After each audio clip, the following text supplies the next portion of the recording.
Welcome दोस्तों, स्वागत है एक और वीडियो में आपका। दोस्तों, आपने काफ़ी सारे फेक न्यूज़ व्हाट्सएप पे फॉरवर्डेड सुना होगा कि अब 1 अप्रैल से यूपीआई के ऊपर चार्ज लगने वाला। जो भी आप स्कैन करते हैं और पेमेंट करते हैं सामने वाले को, उसके ऊपर हो सकता है चार्ज लगे। अब ऐसे सारी फेक न्यूज़ फैली हुई है व्हाट्सएप पे बड़े तेज़ी से, और मैंने भी देखा उस पर, तो मुझे तो बिल्कुल ही फेक लगा।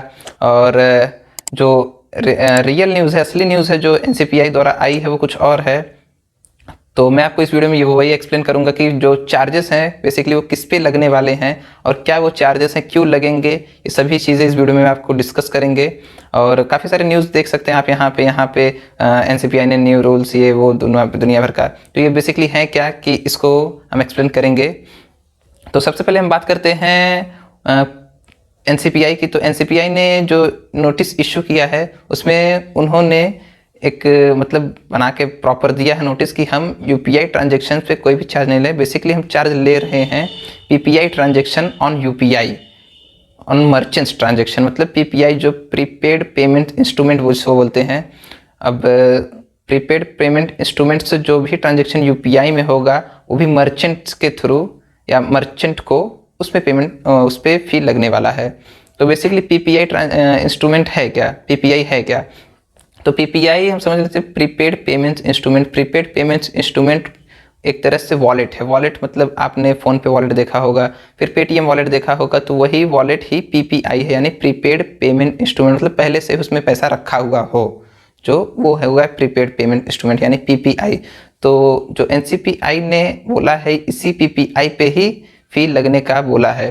तो इसको ऐसे समझते हैं कि सपोज आपके पास पेटीएम है और पेटीएम से आप पेमेंट करते रहते हैं वॉलेट से। जैसे किसी को 2000 देना हो, किसी को 10,000 देना हो, किसी को 5000 देना हो, तो आप बेसिकली फ्री में ही उसे भेज देते थे या कर देते थे, कोई मर्चेंट को फ्री में कर देते थे।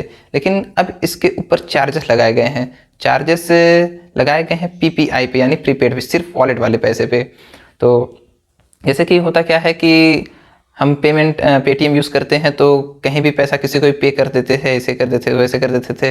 लेकिन इस पे जो चार्जेस अप्लाई किए हैं वो इफ़ेक्ट किसको करेंगे? इफ़ेक्ट हमको करेंगे या फिर मर्चेंट्स को करेंगे जिसको हम भेजेंगे उनको? ये भी हम इस वीडियो में डीपली बात करेंगे। तो अगर हम बात करें यूपीआई ट्रांजेक्शन्स की, यूपीआई ट्रांजेक्शन होता है जैसे हमने कोई स्कैनर लिया, जैसे क्यूआर कोड लिया, उसको स्कैन किया और पे कर दिया पैसा, तो वो basically bank to bank transfer हो गया। उसमें पीपीआई ट्रांसफ़र नहीं आता, क्योंकि पीपीआई जो है वो वॉलेट से ट्रांसफ़र होगा। तो हमने वॉलेट से नहीं, हमने अपने बैंक से ट्रांसफ़र किया पैसा। मतलब जैसे कि मेरा एसबीआई का बैंक है और सामने वाला का एक्सिस बैंक है, तो मैंने एसबीआई से एक्सिस बैंक में पैसा ट्रांसफ़र कर दिया यूपीआई से, तो उसमें मेरा कोई भी फ़ी नहीं लगेगा। मतलब जो आप ट्रांजेक्शन यूपीआई से करेंगे उसमें कोई भी फ़ी एकदम नहीं लगेगा। तो लगेगा किस में? लगेगा पीपीआई ट्रांजेक्शन्स में। पीपीआई मतलब जो पहले से पैसा हमारे वो पड़ा हुआ है वॉलेट में, जो पैसा है उसके ऊपर ट्रांजेक्शन चार्ज लगेगा। कितना लगेगा, क्यों लगेगा, ये भी हम आपको बताते हैं। दरअसल दोस्तों, जो हम ट्रांजेक्शन करते हैं यूपीआई से उसमें थोड़ा होता क्या है कि खर्चा आता है। खर्चा जैसे कि हमें तो यूपीआई फ्री यूज़ कर रहे हैं, हम किसी बैंक में किसी बैंक को भेज देते हैं यहीं मोबाइल से बैठे बैठे, लेकिन उसमें भी खर्चा आता है। तो प्रीपेड पेमेंट इंस्ट्रूमेंट एक तरह से वॉलेट ही है। वॉलेट से जब हम पैसा किसी को भेजेंगे तो उसमें चार्जेस लगाया गया है। तो जैसे कि हम स्कैन करते हैं कोई भी क्यूआर कोड, जैसे जीपे हो गया, फ़ोन पे हो गया, या फिर मोबीक्विक हो गया, और भीम ऐप हो गया। भीम ऐप से हम स्कैन करके किसी को पैसा भेज देते हैं बैंक टू बैंक ट्रांसफ़र, उसमें कोई चार्जेस नहीं है। तो चार्जेस बेसिकली हैं इसी पे। अगर हम कोई पीपीआई ट्रांजेक्शन, सपोज 10,000 हमें पेटीएम वॉलेट से किसी मर्चेंट्स को पे करना है, तो 10,000 का अगर हम 1.1% लेंगे तो 110 रुपया हो गया। तो जो चार्जेस लगाए गए हैं वो 2000 के ऊपर वाले पेमेंट पे लगाए गए हैं। यानी कि अगर आप पीपीआई ट्रांजेक्शन 2000 से ऊपर किसी मर्चेंट को करेंगे तभी आपको ये फीस देना होगा। फ़ी का परसेंटेज रखा गया है 1.1%। मतलब अगर आप 5,000 का ट्रांजेक्शन किसी को करते हैं तो उसका लगभग 55 रुपया हो गया। वहीं अगर आप 10,000 का किसी को ट्रांजेक्शन करेंगे तो उसका 110 रुपया हो गया। तो ये ट्रांजेक्शन इफेक्ट किस पे करेगा, मतलब ये फीस जो भरना किसको होगा?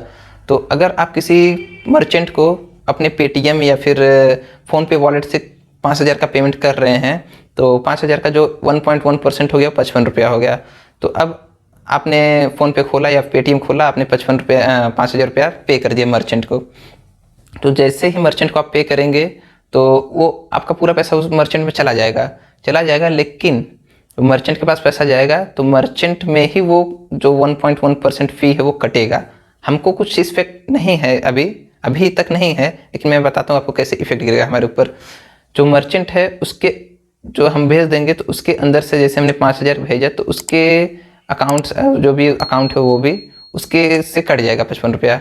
वो कट जाएगा और वो जाएगा किसके पास, वो जाएगा पेटीएम या फ़ोनपे, जो भी आप यूज़ कर रहे हैं उनको देना होगा उस मर्चेंट को।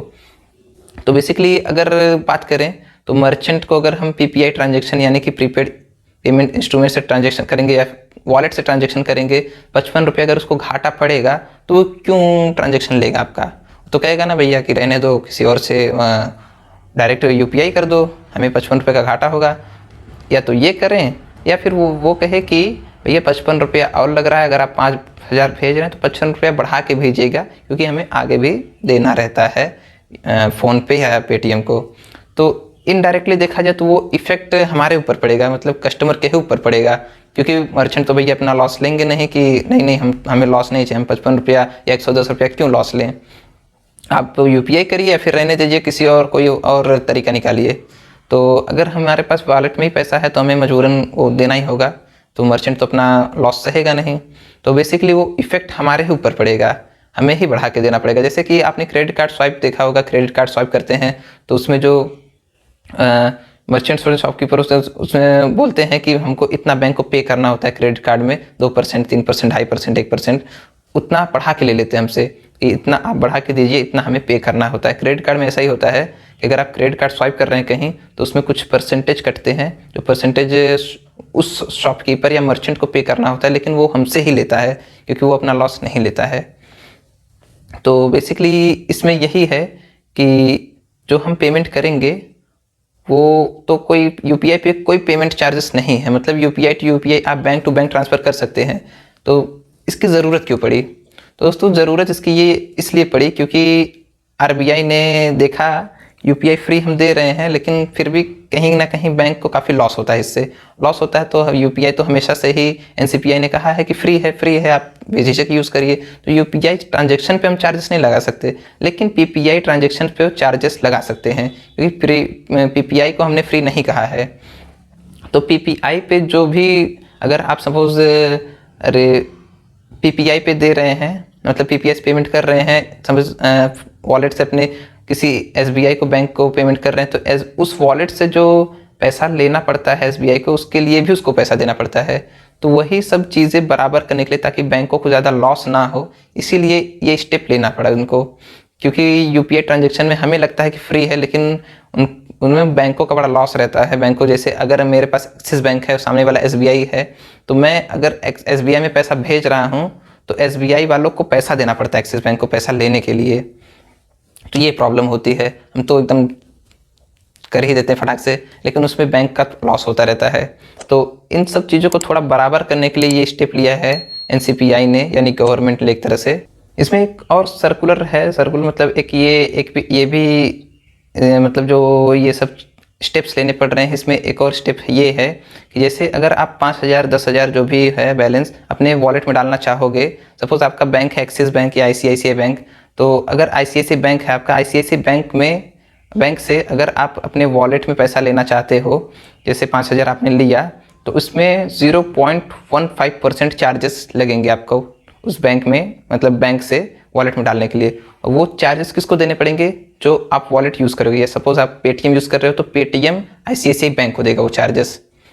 जो 0.15% है वो आपके बैंक को पेटीएम देगा या फ़ोन पे देगा, जो भी आप वॉलेट यूज़ करेंगे। तो ये सब क्यों हो रहा है? क्योंकि यही है कि जो ट्रांजेक्शन होते हैं, पहले हम पैसा वॉलेट में ले, फिर वॉलेट से मर्चेंट में, फिर मर्चेंट कहाँ, तो ये सब प्रोसेस बड़ा लंबा होता है। इसीलिए ये सब स्टेप लेना पड़ा, ताकि जो बैंक का लॉस है वो थोड़ा थोड़ा रिकवर हो, बराबर किया जाए।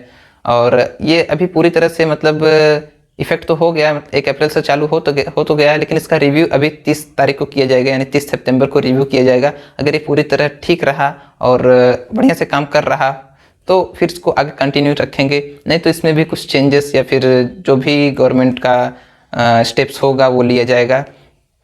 तो मिला जुला के बात ये है कि आपको, यानी कस्टमर को, अगर आप वॉलेट से पेमेंट करेंगे तो डायरेक्टली आपको इफेक्ट पड़ेगा, कि अगर आप यूपीआई से ट्रांजेक्शन कर रहे हैं, बैंक टू बैंक ट्रांजेक्शन कर रहे हैं तो कोई दिक्कत नहीं है, और पीपीआई ट्रांजेक्शन कर रहे हैं मतलब वॉलेट से ट्रांजेक्शन 2000 के ऊपर कर रहे हैं तो फिर चार्जेस लगेंगे, तो ये आप ध्यान रखेंगे। तो बस फिलहाल इस वीडियो इतना ही, और वीडियो देखने के लिए बहुत बहुत धन्यवाद।